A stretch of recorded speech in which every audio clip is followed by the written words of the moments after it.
वालेकुम, क्या आप सबको मेरी आवाज आ रही है?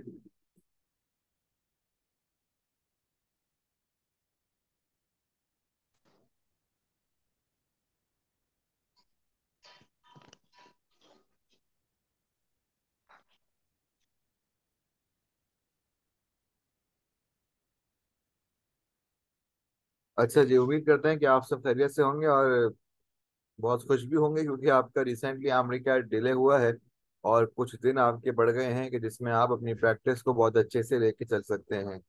मैंने बारहा इस बात का तज़किरा क्लास में किया था कि कुछ आपको न्यूज़ मिलने वाली है और मुमकिन है कुछ न्यूज़ आपको मिल जाए। मैं इसी जानिब इशारा कर रहा था आपको कि एमडी कैट आपका डिले हो सकता है 2 हफ्ते की जानिब, 2 हफ्ते के लिए। और वो हो चुका है आज एमडी कैट। अच्छा, अब आप या तो इस डिले को अपने लिए फायदेमंद साबित कर सकते हैं या फिर ये डिले आपके लिए नुकसान का बायस बनेगा। आपको इस डिले में अपनी पढ़ाई के टेम्पो को नहीं रोकना। जिस जिस तरह पढ़ रहे हैं आप उसी तरह आपको पढ़ना है। जिस तेजी के साथ पढ़ रहे थे उससे ज्यादा तेजी के साथ आपने पढ़ना है, अपनी प्रैक्टिस को बढ़ाना है। ठीक है, चले जी आए। चैप्टर वेरिएशन और जेनेटिक्स का आज हम एक वन शॉट लेक्चर तैयार कर रहे हैं, क्योंकि हमने इस चैप्टर को क्लास में स्टार्ट कर दिया था। लेकिन आज पहले मैं आपको तमाम तर बातें रिवाइज कराऊंगा और उसके बाद मैं इस चैप्टर को इंशाल्लाह आज अ, मुकम्मल करूंगा इंशाल्लाह। ठीक है, ये बताइएगा कि स्क्रीन आप सबके सामने शो हो रही है? क्या आप सबके सामने स्क्रीन शो हो रही है बच्चों? सब बताइएगा। अच्छा जी। अच्छा, चैट का इस्तेमाल आप सब ने साथ साथ करना है। मुझे आप सब बता रहे होंगे कि क्या आपको समझ में आ रहा है या फिर समझ में नहीं आ रहा। ठीक है, हम सब साथ साथ चल रहे होंगे। जहां पर आपको लगे कि आपको समझ में नहीं आ रहा, आपने मुझे फौरन से इस बात का बताना है, इस बात का तज़किरा आपने करना है कि सर हमें समझ में नहीं आ रहा। ठीक है, ये चैप्टर इतना मुश्किल नहीं है कि जितना मुश्किल इस चैप्टर को बनाया जाता है। बहुत आसान से चैप्टर है और इंशाल्लाह आज हम इस चैप्टर को मुकम्मल कर लेंगे। जब मैं स्क्रीन फुल खोलूंगा तो मुझे आपके मैसेजेस शो नहीं हो रहे होंगे। ठीक है, जब मैं बाहर आऊंगा मेरी हाफ स्क्रीन होगी तो मुझे आपके मैसेजेस शो हो रहे होंगे। ठीक है, चलें जी आए, इस चैप्टर को हम स्टार्ट कर लेते हैं। यानी कि आज हमें बात करनी है एक चैप्टर की कि जिसका नाम है बच्चों क्या? वेरिएशन। Variation and genetics. अच्छा, अब हमारी बॉडी में याद रखें जितने भी करेक्टर्स आ रहे हैं, क्या मतलब भाई, फर्ज करें कोई अगर लड़का है, कोई अगर लड़की है, हम कहते हैं कि भाई ये तो अपने वालिदैन में बहुत ज्यादा मिलते हैं। किसी की मदर की अगर ब्लू आइज है, अगर बच्चे की भी ब्लू आइज हो जाती है, हम कहते हैं भाई ये तो अपनी वालदा के ऊपर किया है। हाइट के ऊपर, आदतों के अंदर, करेक्टर्स के अंदर, या किसी भी हद तक कि बोलने के अंदर भी, अंदाज के अंदर भी, तो हम सब क्या होते हैं, हम सब अपने पेरेंट्स से मिलते जुलते हैं। क्यों? क्योंकि हमारे पेरेंट्स से हमारी बॉडी के अंदर जीन ट्रांसफॉर्म हो रहे होते हैं। यानी कि हमें इस चैप्टर में जो बेसिक बात करनी है बच्चों, वो हमें जीन के हवाले से करनी है। जीन वही है कि जिसके जरिए हमारे अंदर करेक्टर्स ट्रांसफॉर्म हो रहे होते हैं, हमारे अंदर करेक्टर्स आ रहे होते हैं, हमारे एंसेस्टर्स से करेक्टर्स ट्रेवल कर रहे होते हैं, ट्रांसफॉर्म हो रहे होते हैं। अगर मैं आपसे पूछूं what is meant by this gene, आप मुझे बताएंगे sir gene is the basic unit of inheritance. ऐसा ही है ना? जीन क्या है? जीन मरकज है। जीन हमारे पास सेंटर है किसका? इनहेरिटेंस का। लेट मी मेंशन है, gene is the basic unit of inheritance. अच्छा जी, भाई याद रखें जीन किससे मिलके बना है? जाहिर सी बात है, जीन के अंदर बच्चों डीएनए होता है। डीएनए क्या है कि जिसके अंदर तमाम तक करेक्टर्स हैं, इसके अंदर तमाम तर बातें मौजूद हैं। ठीक है, आज जरा देखो, मैंने कहा जीन किससे मिलके बना है? जीन डीएनए से मिलके बना है। अच्छा, डीएनए ना हमारी बॉडी के अंदर सेगमेंटेड फॉर्म के अंदर होता है। यानी कि मैं ये बात मेंशन कर रहा हूँ, gene is made up of segments of segments of DNA.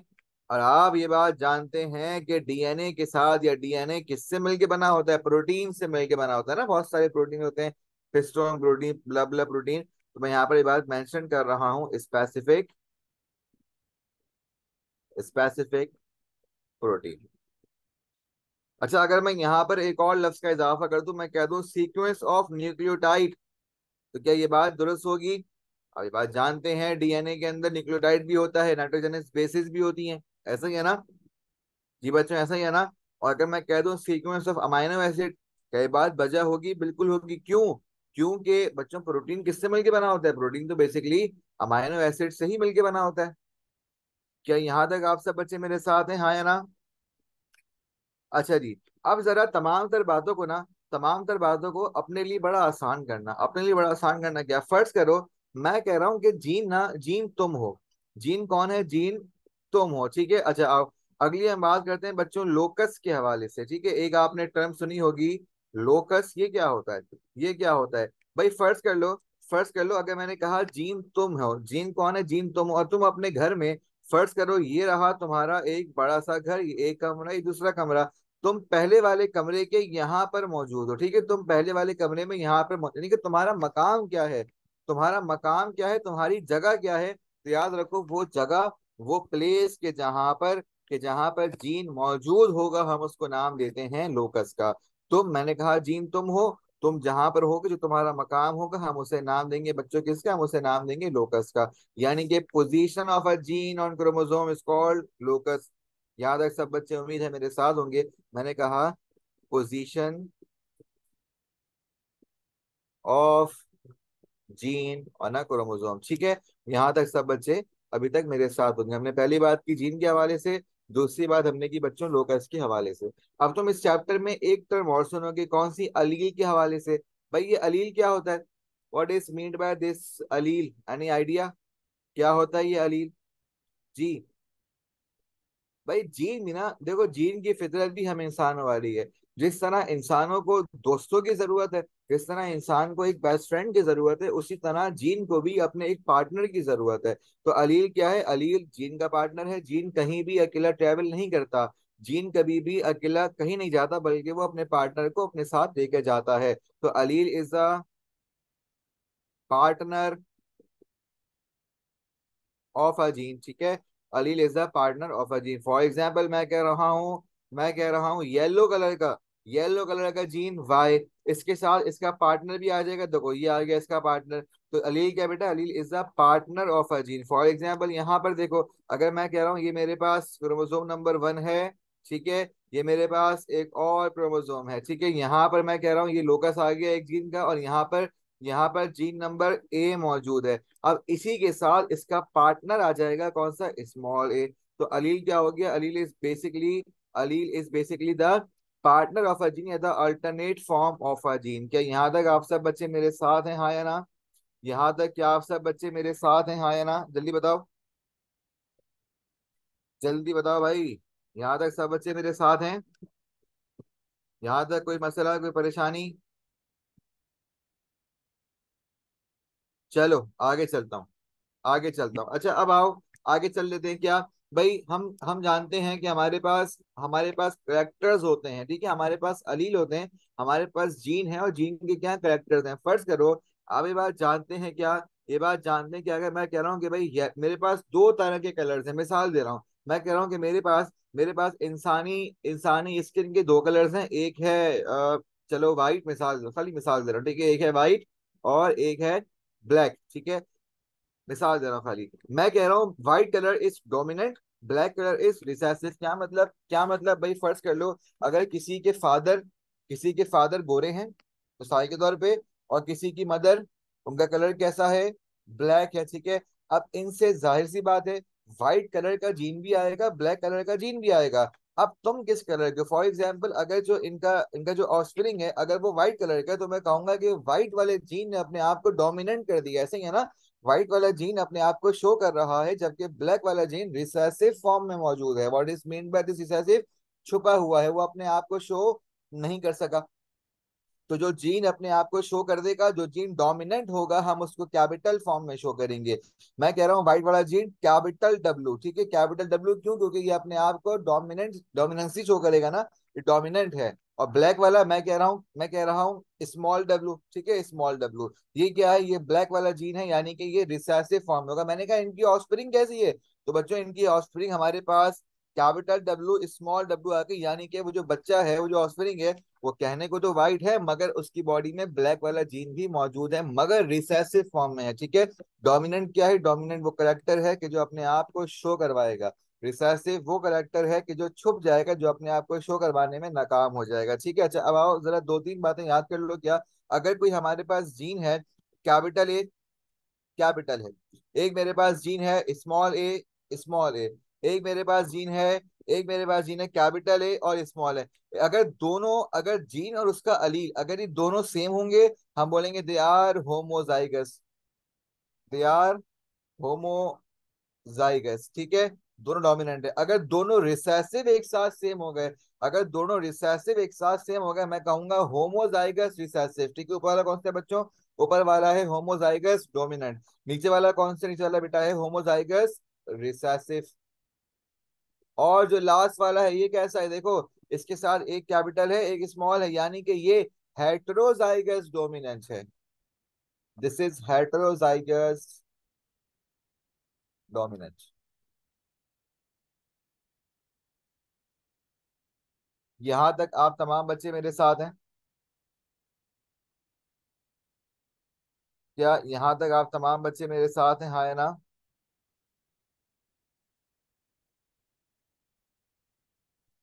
जल्दी बताओ भाई।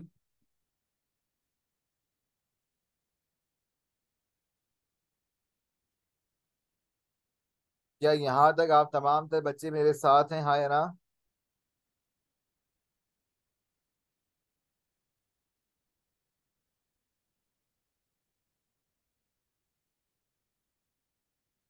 अच्छा जी, जहां लगे कोई बात समझ में नहीं आ रही मुझे फौरन से रोक लेना। चलो मैं आगे बढ़ रहा हूँ, मैं आगे बढ़ रहा हूँ।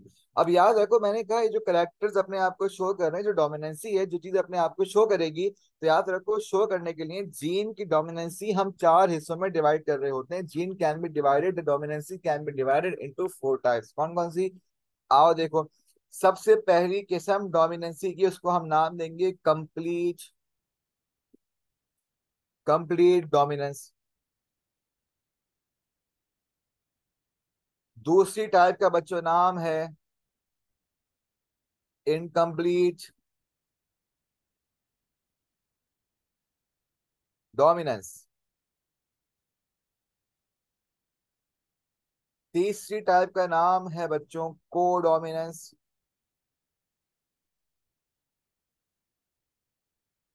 और चौथी और आखिरी टाइप का बेटा नाम है ओवर डोमिनेंस। अब इन तमाम तर बातों का मतलब क्या है, इन तमाम तर बातों के पीछे क्या राज है, आओ जरा इन तमाम तर चीजों को हम डिस्कस कर लेते हैं। बड़ी आसान आसान बातें हैं, आप सब इन तमाम चीजों के हवाले से आप सब जानते हैं, आप सब बखूबी जानते हैं, आगाह हैं। और देखो क्या भाई, कंप्लीट डोमिनेंस क्या है? फॉर एग्जांपल मैं ये बात कर रहा हूँ कि अगर फादर की हाइट बहुत ज्यादा है, फादर बहुत ज्यादा टॉल है, मदर बहुत ज्यादा शॉर्ट है, मैं कह रहा हूँ कि टॉल हाइट वाला gene capital H, small height वाला जीन स्मॉल एच। ठीक है, अच्छा मैं कह रहा हूँ कि जो उनका बेटा हुआ या उनकी बेटी हुई, उसकी जो हाइट है ना बेटा, उसकी हाइट हमारे पास कैसी है? उसकी हाइट भी टॉल है। यानी कि मतलब क्या, मेरी बात का मतलब ये हुआ कि जो ये टॉल वाला जीन था, ये जो डोमिनेंट जीन था, इसने गलबा हासिल कर लिया इस वाले जीन के ऊपर, यानी कि इसने अपने आप को एक्सप्रेस कर दिया और दूसरे वाले जीन को सप्रेस कर दिया। ठीक है, जो जो शॉर्ट हाइटेड जीन था वो दब गया, उसने अपने आप को रिसेसिव कर लिया। यानी कि जब एक अलील, याद रखो, जब एक अलील दूसरे का इफेक्ट 100% सप्रेस कर दे, जब एक पार्टनर दूसरे दूसरे का इफेक्ट 100% सप्रेस कर दे, क्या मतलब? भाई फिर सुनो, फर्स्ट करो, फर्स्ट करो, मैं कह रहा हूँ कि भाई मेरा मेरा मूड है जिंगर खाने का, मैं कह रहा हूँ भाई मेरा मूड है जिंगर खाने का, मेरा दोस्त कह रहा है मुझे बिरयानी खानी है, मैं कहूँ नहीं, तुम मेरी मर्जी के मुताबिक तुम जिंगर ही खाओगे, वो मेरी बात मान जाए, यानी कि मैंने उसके मुताबिक, मैंने जो उसकी फरमाइश थी, जो उसका मुतालबा था, मैंने उसको दबा दिया, मैंने उसकी बात को दबा दिया, मैंने उसके करेक्टर को फुल दबा दिया और मेरी बात मानी जा रही है, यानी कि सब मिलके जिंदगी खा रहे हैं। It is called complete dominance, कि जब एक जीन दूसरे अलील का इफेक्ट 100% सप्रेस कर दे। ठीक है, अच्छा आगे चलो, अब ये इनकम्प्लीट क्या होगा? इनकम्प्लीट क्या होगा भाई, मैं कह रहा हूँ मुझे बिरयानी खानी है, दोस्त कह रहा है जिंगर खाना है, और वो मेरी बात ना माने, वो मेरी बात ना माने, इसको हम नाम देंगे क्या? इनकम्प्लीट। बेटा बेटा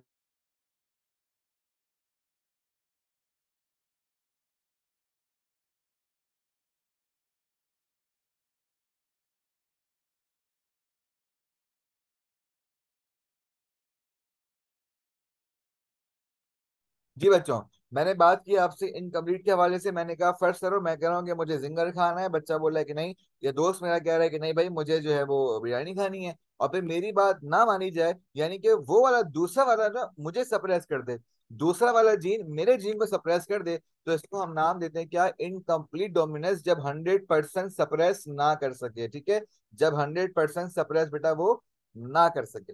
यहां तक आप सब मेरे साथ हैं? अच्छा जी, आगे चलते हैं। अब what is mean by this को डोमिनेंस? भाई को डोमिनेंस में दोनों साथ साथ चल रहे होते हैं। क्या मतलब, मैं कह रहा हूँ मुझे जिंगर खाना है, दोस्त कह रहा है मुझे मुझे बिरयानी खानी है। मैं कहूंगा चलो एक काम करते हैं, तुम आधा जिंगर तुम खा लो, आधा मैं खा लूंगा, ठीक है। आधी बिरयानी तुम खा लो, आधी बिरयानी मैं खा लेता हूँ। यानी कि हम दोनों का जीन आधा आधा शो हो रहा है। क्या मतलब भाई, फादर टॉल है, मदर शॉर्ट है। अगर उनका जो ऑफस्प्रिंग होगी, अगर उसकी हाइट नॉर्मल है, ना उसकी हाइट ज्यादा ना उसकी हाइट कम, अगर उसकी हाइट मिडिल रेंज होगी, तो हम इसको नाम देंगे बेटा कोडोमिनेंस का।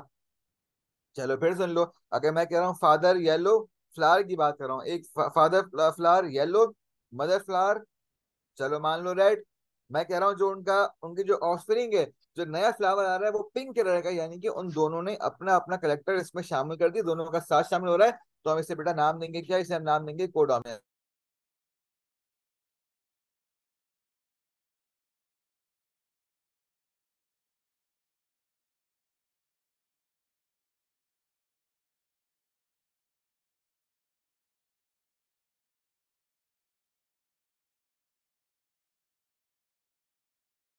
जी, क्या यहाँ तक आप सब बच्चे मेरे साथ हैं, हाँ या ना? क्या यहाँ तक आप सब बच्चे मेरे साथ हैं, हाँ या ना, जल्दी बताओ। अच्छा, अब ओवर डोमिनेंस की बात कर लेते हैं। What is mean by this over dominance? यहाँ क्या होता है भाई, फर्स्ट करो अगर फादर की आईज हैं ब्लू और मदर की आईज हैं लाइट ब्राउन, लेकिन जो उनकी ऑफस्प्रिंग आ रही है उसमें आईज आ रही हैं डार्क ब्राउन, यानी कि मदर वाले जीन ने 100% से भी ज्यादा अपने आप को एक्सप्रेस कर दिया। उसके उसके जो कैरेक्टर्स हैं वो बहुत ही ज्यादा शिद्दत के साथ शामिल हो गए। इसको हम नाम देते हैं बच्चों ओवर डोमिनेंस का। यानी कि आप ये बात समझ गए होंगे कि को डोमिनेंस में 50-50 काम हो रहा था, ठीक है, और ओवर डोमिनेंस में मोर देन 100% काम हुआ है। क्या यहाँ तक कोई मसला, कोई परेशानी? जल्दी बताओ। यहाँ तक कोई मसला, कोई परेशानी? जल्दी बोलो भाई, ताकि मैं आगे बढ़ूं। बच्चों यहाँ तक कोई परेशानी, आगे बढ़ूं मैं? आप सब मेरे साथ हैं?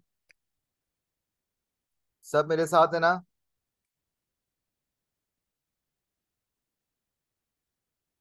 सब मेरे साथ हैं?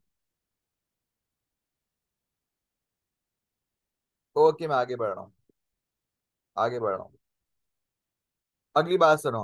भाई हमारे पास ना दो तरह की चीजें होती हैं। फर्स्ट करो, अगर मेरे सामने मोबाइल फोन है, चलो एक कार है मेरे सामने, ठीक है, एक मेरे पास एक कार है।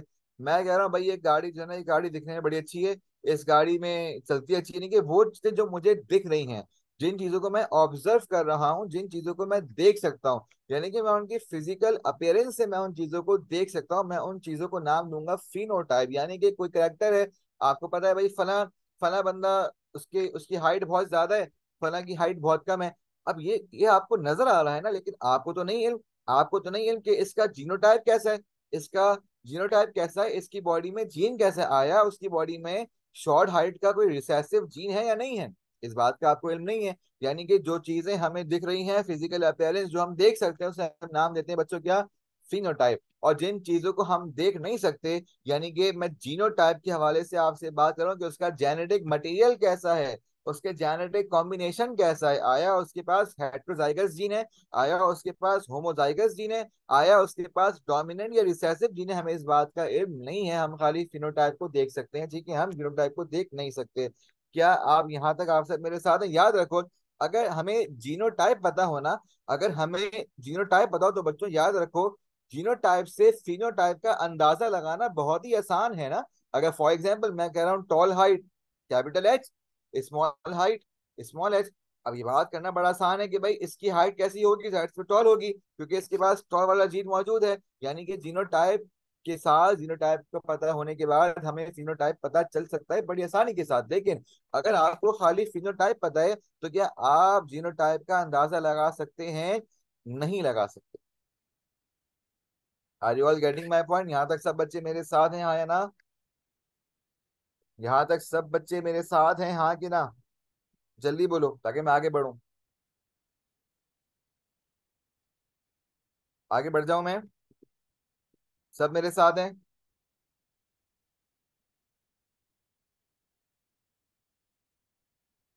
यहाँ तक कोई मसला, कोई परेशानी? अच्छा, भाई what is mean by this gene pool? एक और टर्म सुनी होगी आपने जिसका नाम होता है जीन पूल। क्या होता है ये? क्या होता है ये? फना मुल्क में तो खाली काले काले पाए जाते हैं, काले काले लोग। अफ्रीका में देखो भाई, किसी जगह की अगर कोई स्पेसिफिक चीज है, किसी जगह का अगर कोई स्पेसिफिक करेक्टर है, किसी खानदान का अगर कोई स्पेसिफिक करेक्टर है, हम बोलेंगे भाई इसके जीन, इनके जीन कैसे हैं, थोड़े से मिलते जुलते जीन हैं इनके। और उन तमाम तर जीन्स को, उस पूरे एग्रीगेट को हम नाम दे रहे होते हैं जीन पूल। ठीक है? उस पूरे इलाके के जीन्स को, उस पूरे इलाके के एग्रीगेशन को, जीन एग्रीगेशन को हम नाम दे रहे होते हैं क्या? Gene pool. यानी कि all the genes of a breeding population is called gene pool. Let me mention here too, all the genes of living या ब्रीडिंग पॉपुलेशन। क्या यहाँ तक सब बच्चे मेरे साथ हैं, हाँ या ना? जल्दी बताओ, जल्दी बताओ भाई। यहाँ तक कोई मसला, कोई परेशानी, हाँ या ना? जल्दी बोलो बच्चों, यहाँ तक कोई मसला, कोई परेशानी?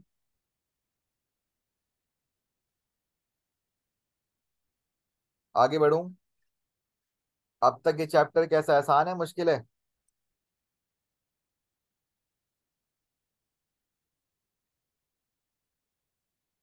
अब तक ये चैप्टर आसान है कि मुश्किल है? जल्दी बताओ।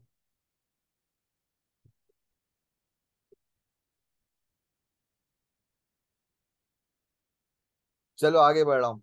अब हम आगे बढ़ रहे हैं, हम बात करने जा रहे हैं रिगार्डिंग वन साइंटिस्ट जिसका नाम था मैंडल। यानी कि हम बात करने जा रहे हैं बच्चों मैंडल्स लॉज ऑफ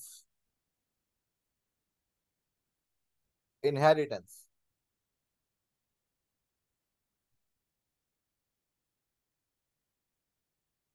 बच्चों याद रखो, एवोल्यूशन के बाद जब हम मॉडर्न एवोल्यूशन की बात कर रहे थे, जब हम नियो डार्विनिज्म की बात कर रहे थे, हमने कहा था कि इसके अंदर मैंडल का वर्क शामिल है, क्योंकि मैंडल वो पहला साइंटिस्ट था कि जिसने जेनेटिक मटेरियल पे काम किया, जिसने जीनोटाइप के ऊपर काम किया, और वो एवोल्यूशन की वजह बता रहा था। अच्छा याद रखो, मैंडल के तमाम तर एक्सपेरिमेंट्स एक प्लांट के ऊपर थे, और जिस प्लांट का बच्चों नाम है पी प्लांट। ठीक है? पी प्लांट के ऊपर बच्चों कौन, मैंडल काम कर रहा था। और याद रखो पी प्लांट का साइंटिफिक नेम है या बायोलॉजिकल नेम है क्या? Pisum, Pisum sativum. ठीक है? Pisum sativum is the genetic या biological name of pea plant. ठीक है? अच्छा अब याद रखो बच्चों, पी प्लांट की ना कुछ खासियत हैं, पी प्लांट की कुछ खसूसियात हैं कि जिसकी वजह से मैंडल ने वो पी प्लांट को यूज किया। पहली बात सुन लो क्या भाई, पहली खासियत, पहली अच्छी बात किसकी, पी प्लांट की? आओ सुनो कौन सी है, कि दे आर हर्मा दे आर हर्माफ्रोडाइट।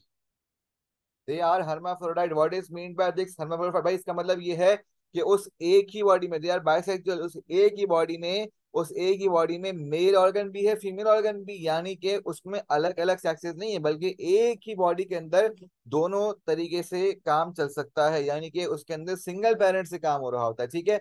यानी कि फीमेल प्लस मेल। ठीक है? अच्छा जी, आगे सुनो। हर्माफ्रोडाइट्स के अंदर, सॉरी पी प्लांट के अंदर, बच्चों पी प्लांट के अंदर एक बड़ी अच्छी बात है, अच्छी बात यह है कि इसके अंदर फर्टिलाइजेशन दोनों तरह की पॉसिबल है। एक तो सेल्फ फर्टिलाइजेशन भी पॉसिबल है, उसके साथ साथ बेटा क्रॉस भी पॉसिबल है, क्रॉस भी होती है। अच्छा, एक बड़ी अच्छी बात है। वो अच्छी बात ये कि अगर फर्ज करो, अगर हम किसी चीज पे एक्सपेरिमेंट करें, तो हम हमें उसकी पूरी जिंदगी बैठ के उसे ऑब्जर्व करना पड़ेगा ना। अगर उसकी जिंदगी बहुत लंबी होगी तो हम अपने रिजल्ट्स को इतनी जल्दी से हम ऑब्जर्व नहीं कर सकेंगे। पी प्लांट की खासियत ये है कि पी प्लांट बच्चों बहुत कम वक्त तक जिंदा रहता है। यानी कि अगर इस पे कोई भी एक्सपेरिमेंट हम करेंगे तो इसकी जिंदगी चूंकि बहुत छोटी है, तो हमें उसके रिजल्ट्स बहुत जल्दी मिल जाते हैं। इसीलिए हम कहते हैं they are short, they have short generation time.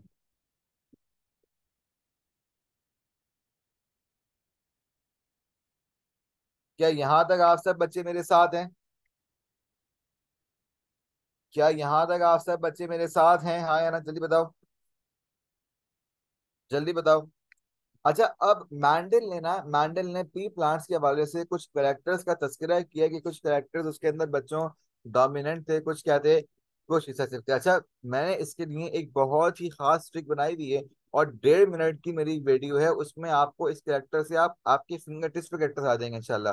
अभी खाली आप सुन लीजिए कि स्टेम लेंथ, यानी कि स्टेम की जो लेंथ थी वो मैंडल के मुताबिक बड़ी थी, यानी कि डोमिनेंट बेटा टॉल थी। रिसेसिव ड्वार्फ यानी कि शॉर्ट थी, ठीक है। पॉड का शेप डोमिनेंट इन्फ्लेटेड था, रिसेसिव कंस्ट्रिक्टेड था, ठीक है। सीड शेप डोमिनेंट राउंड था, रिसेसिव रिंकल था। सीड कलर डोमिनेंट येलो था, रिसेसिव ग्रीन था। मैं इन तमाम तर चीजों की मैं आपको खाली 1.5 मिनट की वीडियो दूंगा, जिसमें आप कैरेक्टर्स बासानी याद कर लेंगे। मैंने एक ट्रिक दी थी, पिया टाइगर। पिया टाइगर एक निमोनिक दिया था बच्चों को मैंने, कि जिससे उनको ये बासानी इस पी प्लांट के डोमिनेंट और रिसेसिव कैरेक्टर्स याद हो गए थे। मैं इंशाल्लाह क्लास के फॉर्म बाद आपको सेंड कर दूंगा, ठीक है। अच्छा जी, आप बढ़ते हैं आगे। याद रखिए, हमारे पास मेंडल के दो तरह के लॉस मौजूद हैं। कौन कौन से? पहले वाले लॉ का बेटा नाम है law of segregation. Law of segregation, ठीक है। अच्छा, अब सुनो जरा, बहुत गौर सुनना, बड़ी अच्छी बात है इसके अंदर। देखो, लॉ ऑफ सेग्रीगेशन ना basically basically mono hybrid cross है। What is mean by this mono hybrid? कि जिसके अंदर हम खाली एक ही करेक्टर की बात करेंगे। हम खाली बच्चों एक ही करेक्टर की बात करेंगे, हम सीट की शेप की बात करेंगे। भाई फर्ज करो, मैं कह रहा था ना मदर मदर जो है वो टॉल है, फादर शॉर्ट है। अगर मैं साथ साथ उसमें कह दूं भाई मदर टॉल भी है और मदर वाइट भी है, फादर शॉर्ट भी है, फादर ब्लैक भी है, लेकिन मैं यहाँ पर दो करेक्टर्स की एक साथ बात कर रहा हूँ। लेकिन अगर मैं खाली एक करेक्टर की बात करूं तो मैं लॉ ऑफ सेग्रीगेशन की बात करूंगा, ठीक है। लॉ ऑफ सेग्रीगेशन बच्चों सिंगल ट्रेड के लिए, ये बात याद रखना, ये एमसीक्यू पॉइंट ऑफ व्यू से बड़ी अहम बात है क्या, कि law of segregation is for single trade, single trade. और इसको बेटा हम मोनोहाइब्रिड मोनोहाइब्रिड क्रॉस का भी नाम देते हैं, ठीक है, क्योंकि ये खाली एक करेक्टर के लिए है। याद रखो, एमसीक्यू पॉइंट ऑफ व्यू से जितने भी क्वेश्चंस आपके क्रॉस वाले आएंगे, आपके टेल वाले आएंगे, आपको तमाम तर क्वेश्चंस लॉ ऑफ सेग्रीगेशन की तरह से ही सॉल्व करना होगा, ठीक है। आओ जरा सॉल्व करके देख लेते हैं। भाई मैंने कहा लॉ ऑफ सेग्रीगेशन में हमें सीट के शेप के हवाले से बात करनी है, तो मैंने कहा कि भाई round round colour round shape round shape बेटा डोमिनेंट है। और रिंकल बच्चों, रिंकल कैसा है? रिसेसिव है, ठीक है। मैं कह रहा हूं कि राउंड वाले का जीनोटाइप है capital R capital R, wrinkle का जीनोटाइप है स्मॉल आर स्मॉल आर। याद रखो, एक बार जरा सुन लो, एक बार। अच्छा ये बेटा, ये P1 है, प्लैनेट नंबर 1 है, और यहाँ पर हम बात करने जा रहे हैं F1 जनरेशन की। जरा बच्चों एक बात सुन लो, एक ट्रिक सिखा रहा हूँ, एक ट्रिक सिखा रहा हूँ एमडी कैट के हवाले से। जरा ट्रिक सुन लो, जरा ट्रिक सुन लो। क्या, जब आपके पास दोनों सेम आ जाए ना, क्या स्मॉल आर या small R, capital R capital R, आप इन दोनों को एक ही तस्वुर कर लो। देखो, आप इसको आर लिख लो, इसको आप आर लिख लो। ये करना आपके लिए आपका काम शॉर्ट करेगा, आपका काम आसान करेगा। क्या मैंने कहा, जब दोनों सेम हो जाएं तो आप उसे क्या करें, आप उसे एक ही तस्वुर कर लीजिए, आप उसे बेटा एक ही मान लीजिए, ठीक है। जब दोनों क्या हो जाएं, मैंने कहा जब दोनों सेम हो जाए, ठीक है। यहाँ तक आप सब बच्चे मेरे साथ हैं? अच्छा, अगर मैं इनकी F1 जनरेशन की बात करूं तो बेटा क्या हो जाएगा, ये आर इस आर के साथ जब मिलेगा तो इनकी ऑफस्प्रिंग बेटा, पहली ऑफस्प्रिंग हमारे पास आ जाएगी क्या, कैपिटल आर और स्मॉल आर, ठीक है। ये हमारे पास बन जाएगा जीनोटाइप। और अगर हम इसको अगर हम फर्स्ट करो, अगर मैं कह रहा हूँ कि भाई मेरे पास दो प्लांट्स आ रहे हैं, मेरे पास कैपिटल आर वाले अगर दो प्लांट्स आ जाएं और मैं उनको आपस में सेल्फ फर्टिलाइज करवा दूं, तब क्या होगा? तो आओ यहाँ पर देखो, आओ यहाँ पर देखो, मैंने कहा let me draw a box here,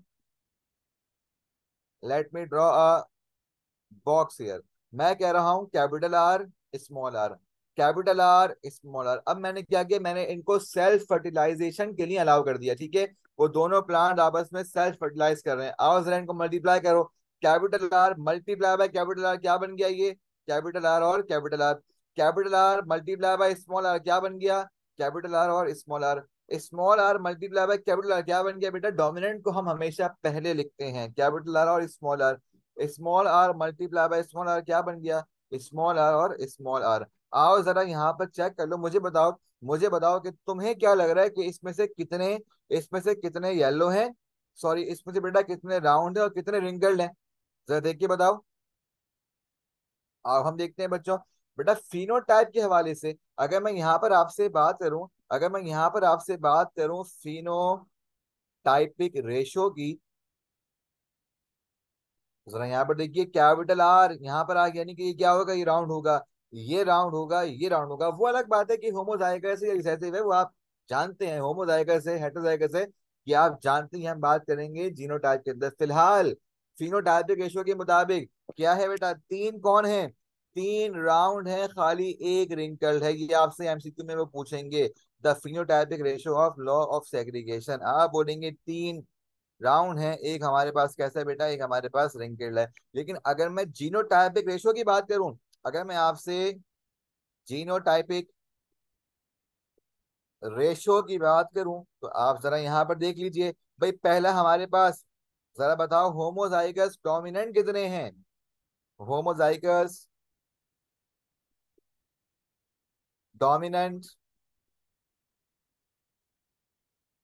अगला होगा हेटेरोजाइगस,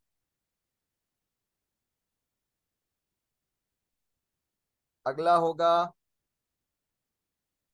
अगला होगा होमोजाइगस रिसेसिव। जरा मुझे बताओ बच्चों, क्या होमोजाइगस डोमिनेंट कितने हैं? जल्दी बताओ, एक है खाली। हेट्रोजाइगस कितने हैं? देखो ये भी हेट्रोजाइगस है, ये भी हेट्रोजाइगस है, तो बेटा ये हो गए दो। और होमोजाइगस रिसेसिव कितने हैं? खाली एक। तो जीनोटाइपिक रेशियो इसका बन गया क्या? 1:2:1, ये इसका जीनोटाइपिक रेशियो है। तो जरा जल्दी से मुझे बताओ, फिनोटाइपिक रेशियो कितना था? 3:1। और जीनोटाइप कितना है बेटा? 1:2:1। क्या यहाँ तक आप सबको बात क्लियर है? यहाँ तक कोई मसला, कोई परेशानी, हाँ या ना? जल्दी बताओ। यहाँ तक कि आप सब मेरे साथ हैं? यहाँ तक बातें आसान हैं या मुश्किल हैं? जल्दी बताओ। यहाँ तक क्या बातें आसान हैं या मुश्किल? जल्दी बताओ बेटा, ताकि हम आगे बढ़ें। यहाँ तक क्या आप सबको चीजें क्लियर हैं? सब बताइए। अच्छा जी, आगे चलते हैं। बच्चों याद रखो, ये चेक करने के लिए कि भाई हमारे पास जो जीन था, आया वो होमोजाइगस था या वो हेटेरोजाइगस था, हमारे पास एक टेस्ट होता है और हम उस टेस्ट को नाम देते हैं, बेटा हम उस टेस्ट को नाम देते हैं टेस्ट क्रॉस। क्या नाम है? Test cross. अब ये हम टेस्ट क्रॉस क्यों कर रहे हैं? सिर्फ ये चेक करने के लिए, ये चेक करने के लिए कि जीनोटाइप हमारे पास जो था, आया वो होमोजाइगस था या वो हेटेरोजाइगस था, ये चेक करने के लिए, यानी कि डिटेक्ट करने के लिए। भाई फर्ज करो, अगर दोनों सूरत हाल है ना, या तो अगर मेरे पास जो जीन आएगा, अगर मैं कह रहा हूँ भाई डोमिनेंट, देखो कैरेक्टर्स दो हैं, मैं डोमिनेंट को रिसेसिव से क्रॉस करवाऊंगा, लेकिन मुझे ये चेक करना है डोमिनेंट वाला होमोजाइगस था या हेटेरोजाइगस था। आओ जरा दोनों सूरत हाल देख लेते हैं। Capital R multiply by capital R multiply by small R small R. दूसरी जानिब, दूसरी जानिब मैं कह रहा हूं, चलो आप हेटेरोजाइगस देखते हैं। Capital R small R multiply by small R small R. हमें अंदाजा इनकी बेटा जनरेशन से हो जाएगा कि ये कौन है। आया ये हमारे पास, आया ये हमारे पास होमोजाइगस से या हेटेरोजाइगस से। देखो अगर वो, अगर वो याद रखो, अगर वो होमोजाइगस डोमिनेंट हुआ तो याद रखो उसकी ऑफस्प्रिंग में 100% पॉपुलेशन राउंड में आएगी। देखो क्या होगा, आर मल्टीप्लाई बाय आर क्या बन जाएगा, कैपिटल आर स्मॉल आर, यानी कि ये भी बेटा कौन होगा, 100%, 100% डोमिनेंट होगा, ये भी 100% राउंड होगा। अगर उसके पेरेंट में, मैं फिर कहूंगा, अगर डोमिनेंट में, बेटा अगर डोमिनेंट में वो होमोजाइगस हुआ ना, तो याद रखो उसकी ऑफस्प्रिंग में भी 100% राउंड होंगे, क्योंकि उसमें उसमें बेटा कोई रिसेसिव कैरेक्टर था ही नहीं। जबकि अगर अगर डोमिनेंट में, बच्चों याद रखो, अगर डोमिनेंट में वो कौन हुआ बेटा, अगर वो हेटेरोजाइगस हुआ, तब याद रखो उसकी ऑफस्प्रिंग में 100% राउंड कभी आ सकता ही नहीं। तो यहाँ देखो, अगर मैं इसको तोड़ दूं, देखो मैंने कहा था ना, जब वो सेम होगा तो उसको एक कर लो, स्मॉल आर, कैपिटल आर यहाँ पर आ गया, स्मॉल आर यहाँ पर आ गया, आओ जरा इसको बेटा क्रॉस करो, क्या होगा, capital R multiply by small R, ये बन गया कैपिटल आर स्मॉल आर। ठीक है, आगे देख लो, आगे देख लो, small R multiply by small R, ये बन गया स्मॉल आर, यानी कि इस सूरत हाल में 50% डोमिनेंट होगा, 50% रिसेसिव वाला करेक्टर अपने आप को शो करेगा। क्या ये बात आप लोग समझ में आ रही है आप लोगों की? क्या मैंने कहा कि टेस्ट क्रॉस के अंदर आप ये चेक करेंगे कि आपके पास जो डोमिनेंट करेक्टर था, आया वो होमोजाइगस था या वो हेटेरोजाइगस था। अगर आप उसे क्रॉस करवाएंगे और आपकी जनरेशन के अंदर सारे के सारे डोमिनेंट आ जाएंगे, तो आप ये बात कहेंगे कि भाई हमारे पास जो हमारी ट्रेड थी उसके अंदर डोमिनेंट वाला होमोजाइगस था। लेकिन अगर अगर आपकी जनरेशन के अंदर, ऑफस्प्रिंग के अंदर, अगर मैं कह रहा हूँ कि दोनों तरीके से मामला आ रहे हैं, क्या मतलब, यानी कि डोमिनेंट भी आ रहा है, रिसेसिव भी आ रहा है, इसका मतलब साहब, इसका मतलब ये कि डोमिनेंट वाला हेटेरोजाइगस था। क्या यहाँ तक आप सब बच्चे मेरे साथ हैं? ये बात आपकी समझ में आ गई, हाँ या ना? क्या ये बात आप सबकी समझ में आई, हाँ या ना, जल्दी बताओ। जल्दी बताओ भाई, क्या ये बात आप सबकी समझ में आ गई बच्चों, हाँ या ना?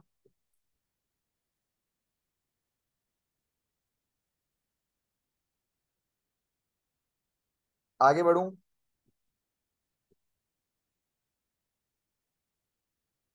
क्या मैं आगे मूव कर जाऊं बच्चों?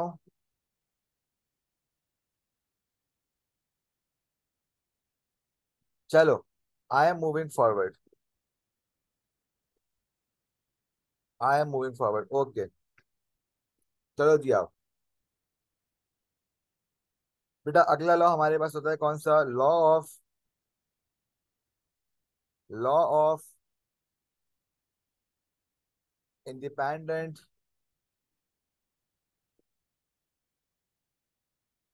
असॉर्टमेंट। अच्छा बताए इस लॉ का लुब्बे लुबाब क्या है, ये लॉ वैसे कहता क्या है, पहले सुन लो। फर्स्ट करो, अगर कोई फादर है, ठीक है, फादर की स्किन का कलर है वाइट, फादर की हाइट टॉल है, और मैं कह रहा हूँ कि मदर की स्किन का कलर है ब्लैक और मदर की हाइट शॉर्ट है, तो बजाहिर तो फादर के पास जो दो करेक्टर्स हैं, ये मुमकिन नहीं है, ये कोई बात पत्थर पर लकीर नहीं कि दोनों कैरेक्टर्स एक साथ ट्रैवल करें। यानी कि मैं ये बात नहीं कह सकता कि जो इनका बेटा होगा वो भी जो है वो वाइट के साथ साथ, ये बात लाजिम है कि वो टॉल हाइटेड होगा। ये बात भी एन मुमकिन है कि अगर फादर, मैं कह रहा हूँ कि फादर की स्किन वाइट है, फादर की हाइट टॉल है, ये मुमकिन है कि उनके बेटे की हाइट तो टॉल हो मगर स्किन वाइट ना हो। यानी कि इन दोनों करेक्टर्स का एक साथ ट्रैवल करना कोई बात जरूरी नहीं है। ठीक है, दोनों तरीके से पॉसिबिलिटीज पॉसिबल है। ठीक है, आओ जरा यहाँ पर देखो ये कहना क्या चाहता है भाई, लॉ ऑफ इंडिपेंडेंट असॉर्टमेंट में फर्क जान लो। बेटा पहला वाला हमारे पास था मोनो हाइब्रिड, यानी कि उसके अंदर हम खाली एक ट्रेड की बात कर रहे थे, एक करेक्टर की बात कर रहे थे, लेकिन यहाँ पर जरा फर्क जान लो, यहाँ पर हम दो करेक्टर्स की बात करेंगे, which means it is dihybrid cross. ठीक है, और इसके अंदर बच्चों हम क्या करेंगे, हम दो करेक्टर्स के हवाले से हम बात कर रहे होंगे। ठीक है, आगे चलें। अच्छा अब सुनो, वो दो करेक्टर्स कौन कौन से हैं? पहला वाला हमारे पास बेटा होता है सीड शेप, दो शेप्स है, कौन सी, राउंड हमारे पास डोमिनेंट था, ठीक है, रिंकल बच्चों हमारे पास रिसेसिव था। ठीक है, अगला हमारे पास साथ साथ होगा बच्चों सीड कलर के हवाले से, कौन कौन सा याद रखो, yellow colour is dominant, green colour is recessive. आओ चेक कर लेते हैं। Late me draw P1 generation. देखो यहाँ पर सब मेरे साथ चलना आप। बेटा पहले वाला कौन सा है? राउंड, यानी कि राउंड सीड शेप, और येलो उसका कलर। यानी कि बेटा दोनों तरीके से क्या है, ये डोमिनेंट है। Capital R capital R, capital Y capital Y. जबकि दूसरा प्लांट हमारे पास है रिंकल्ड शेप और ग्रीन कलर। यानी कि बेटा दोनों तरीके से क्या रिसेसिव है, which means small R small R small Y small Y. आओ जरा इसकी F1 जनरेशन ड्रॉ करते हैं। मैंने कहा था जब ये दो सेम हो जाएं तो सेम तोड़ लो, क्या हो जाएगा, कैपिटल आर एक हो जाएगा ये, ठीक है, और कैपिटल वाई। ठीक हो गया। आओ देखो अगला क्या बनेगा बेटा, स्मॉल आर और स्मॉल वाई। आओ जरा इनको आपस में मल्टीप्लाई कर लो, क्या बनेगा, ये बन जाएगा capital R multiply by small R, capital Y multiply by small Y. ये हमारे पास बेटा आ जाएगी F1 जनरेशन। ठीक है, आओ जरा F2 के हवाले से बात कर लेते हैं। अगर बच्चों मैं इनको तोड़ दूं, फर्ज करो मैं कह दूं भाई अब की बार F2 के अंदर यहाँ पर भी capital R small R, capital Y small Y, यहाँ पर भी capital R small R, capital Y small Y. मैं इनको आपस में बेटा मल्टीप्लाई करूंगा, ठीक है, हम बात करेंगे F2 के हवाले से। आओ जरा इनको हम तोड़ देते हैं, ठीक है। Let me divide them. बेटा पहला क्या बनेगा, पहला क्या बनेगा, capital R multiply by capital Y. देखो ये इससे मल्टीप्लाई होगा, ये बन जाएगा बेटा कैपिटल आर कैपिटल वाई। अगला देखो, ये वाला आर इस वाले वाई से मल्टीप्लाई होगा, क्या बन जाएगा, कैपिटल आर स्मॉल वाई। ठीक है, ये वाला आर इस वाले वाई से मल्टीप्लाई होगा, क्या बन जाएगा बेटा, स्मॉल आर कैपिटल वाई। फिर ये वाला आर इस वाले वाई से मल्टीप्लाई होगा बेटा, क्या बन जाएगा, small R small Y. And same goes here, यहाँ पर बेटा भी सेम का माम यहाँ पर भी होंगे, capital Y capital R small Y, small R capital Y, और स्मॉल आर स्मॉल वाई। अब हम क्या करेंगे, हम इनको आपस में बेटा सेल्फ फर्टिलाइज करवाएंगे, क्योंकि वो एक बहुत बड़ी वैल्यू आएगी। तो हम बेटा उसके लिए ना, उसके लिए हम एक चार्ट ड्रॉ करेंगे। आओ जरा यहाँ पर देख लो, let me draw here capital R capital Y पहला, दूसरा क्या होगा, कैपिटल आर स्मॉल वाई दूसरा, तीसरा क्या है बेटा, small R capital Y small R small Y. यहाँ पर भी मैं लिखूंगा क्या, और याद देखो बेटा पहला क्या था, capital R capital Y capital R small Y small R capital Y small R और स्मॉल वाई। हम इनको बच्चों अब आपस में मल्टीप्लाई करेंगे। जरा मैं यहाँ पर एक चार्ट ड्रॉ कर देता हूँ, अगर आपकी आसानी होगी, ठीक है। चले जी, let me draw more, wait a minute.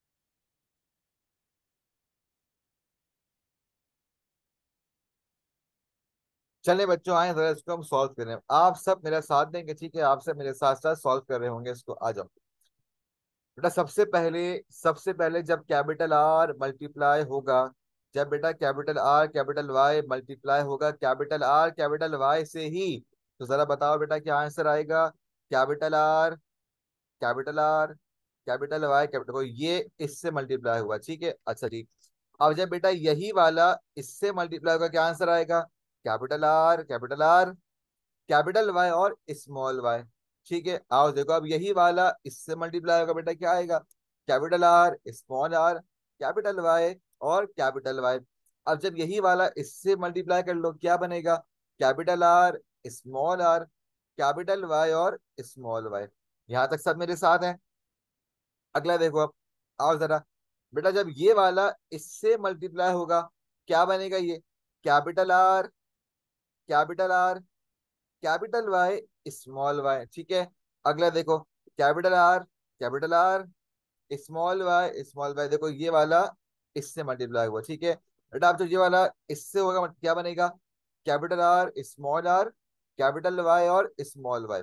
और जब ये वाला लास्ट वाले से होगा तो क्या बन जाएगा, capital R, small Y, small Y. ठीक है। लास्ट बेटा सेकंड क्लास को ये वाला देखो, जब उससे मुझे क्या बनेगा बेटा, capital R, capital Y, capital Y. दूसरा देखो, small R, capital Y, small Y, small R, small R, capital Y, capital Y. आगे देखो, small R, capital Y, small I. ठीक है। लास्ट देखो बेटा, capital R, capital R, sorry small R, capital Y, small Y. ठीक है। Capital R, small Y, small Y. अगला देखो, small R, capital Y, small Y, small R, small Y, small Y. क्या यहाँ तक आप सब बच्चे मेरे साथ हैं, हाँ है ना, जल्दी बताओ। क्या यहाँ तक आप सब बच्चे मेरे साथ हैं बेटा, जल्दी बोलो। यहाँ तक क्या सब मेरे साथ हैं, कोई पीछे रह गया?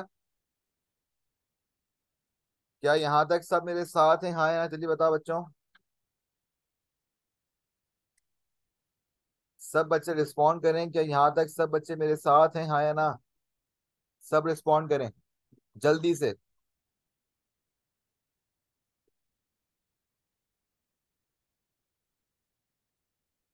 अच्छा जी, आओ जरा हम चेक करें कि इनका रिजल्ट क्या बना। अगर मैं आपसे पहले पूछूं कि इनमें बेटा राउंड एंड येलो कितने आए, पहले हम बात करेंगे राउंड एंड येलो के हवाले से, आप मुझे बताएंगे। फिर बेटा आप मुझे बताएंगे कि इनके राउंड एंड ग्रीन कितने आए। फिर आप मुझे बताएंगे कि इनके अंदर रिंकल्ड एंड येलो कितने आए। फिर आप मुझे बताएंगे बेटा इनके अंदर रिंकल्ड एंड ग्रीन कितने आए। चलो सॉल्व करो जल्दी से, जल्दी बताओ बच्चों। चलो आओ देखते हैं। भाई मैं हाईलाइट करूंगा, ठीक है, सबसे पहले बताओ येलो, यानी कि राउंड एंड येलो कौन सा, देखो एक ये रहा, एक बेटा ये रहा, नंबर वन। ठीक है। और बताओ, और बताओ, ये रहा number two round and yellow. बेटा ये रहा राउंड एंड येलो, ये रहा राउंड एंड येलो। बेटा ये रहा, ये नहीं है, ये रहा राउंड एंड येलो। ठीक है। ये रहा बच्चों, और ये रहा बच्चों, और ये रहा। यानी कि बेटा 9 ऐसे प्लांट्स बने कि जो राउंड एंड येलो आ रहे हैं। ठीक है। 9 ऐसे प्लांट्स बने कि जो राउंड एंड येलो हमारे पास आ गए हैं। अगर मैं आपसे पूछूं राउंड एंड ग्रीन के हवाले से, तो आप मुझे बताइएगा कि इनमें राउंड एंड ग्रीन कितने हैं। देखो ये रहा पहला राउंड एंड ग्रीन। ठीक है। अगला बताओ, देखो बेटा ये रहा दूसरा राउंड एंड ग्रीन। और बताओ जल्दी से। और बेटा ये रहा तीसरा राउंड एंड ग्रीन, यानी कि 3 हमारे पास बच्चों राउंड एंड ग्रीन मौजूद हैं। ठीक है। आओ अगला देखते हैं। अब जरा मुझे बताओ रिंकल एंड येलो कितने, यानी कि स्मॉल आर, कैपिटल वाई, बेटा ये कितने आए। देखो एक तो ये नजर आ गया मुझे। ठीक है। एक बेटा ये आ गया, और एक ये नजर आ गया, यानी कि बेटा 3 हमारे पास कौन है, 3 हमारे पास बच्चों रिंकल्ड एंड येलो आ गए हैं। अब आप जरा बताइएगा मुझे रिंकल्ड एंड ग्रीन कितने आए, खाली एक आया, देखो ये रहा, this one is wrinkled and green. So the phenotypic ratio for law of independent assortment is 9:3:3:1। ये हमारे पास बच्चों फिनोटाइपिक रेशो आ गया किसका, लॉ ऑफ इंडिपेंडेंट असॉर्टमेंट का।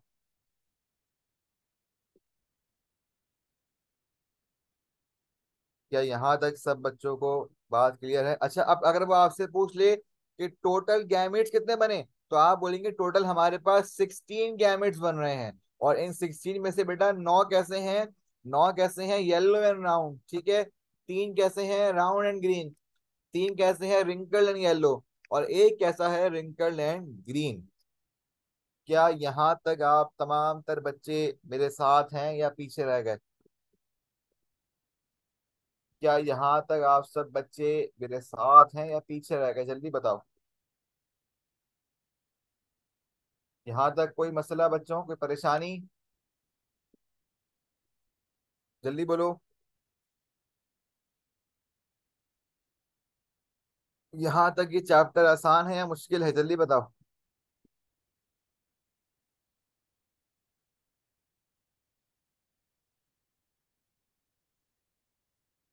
क्या यहाँ तक ये चैप्टर आसान है कि मुश्किल है?